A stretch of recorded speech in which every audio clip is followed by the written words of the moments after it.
Bonjour à tous. Le 3 juin, Dieu t'appelle. Alors l'Éternel appela Samuel. Il répondit, me voici. 1 Samuel 3, verset 4. J'ai toujours été frappé par la simplicité et le naturel avec lequel la Bible décrit la première rencontre de Samuel avec Dieu. Dans l'Ancien Testament, nous trouvons des histoires fascinantes dans lesquelles Dieu s'est manifesté d'une manière étonnante.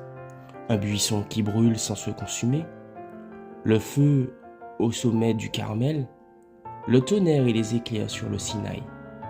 Mais pas avec Samuel. Chez ce jeune homme, il n'y avait ni extase, ni fumée prophétique.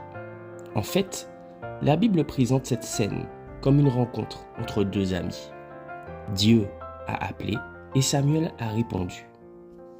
Il est intéressant de constater que dans certains manuscrits tels que la Septante et les manuscrits de la mer morte, le nom de Samuel est répété 2 fois lorsque Dieu l'appelle, comme on le trouve dans 1 Samuel 3, verset 10.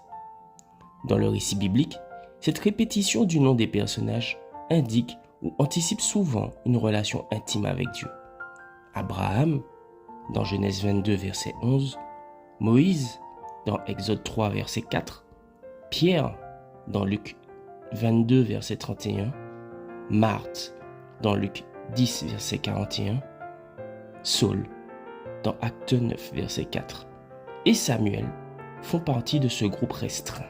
En appelant Samuel, Dieu a négligé d'autres personnes qui avaient plus de connaissances, plus d'influence, plus d'expérience et une meilleure éducation.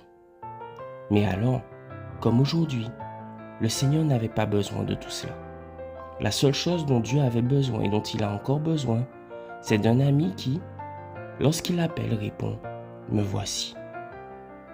Aujourd'hui, plus de 3000 ans se sont écoulés depuis que Dieu a appelé Samuel.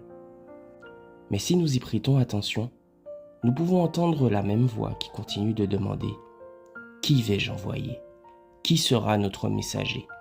Voir Isaïe 6, verset 8. Dieu a besoin de toi aujourd'hui autant qu'il avait besoin de Samuel à cette époque. L'hymne 561 du Nouveau Cantique adventiste exprime très bien la situation. J'entends la voix du Seigneur qui appelle. Qui ira travailler aujourd'hui? Qui ramènera les perdus? Qui montrera le chemin étroit? Comment pouvons-nous, nous, êtres humains mortels et imparfaits, répondre à cette invitation? Le refrain de l'hymne contient la réponse. Parle, ô Dieu, parle-moi. Parle et je répondrai immédiatement. Parle, ô mon Dieu, parle-moi. Et je réponds, me voici.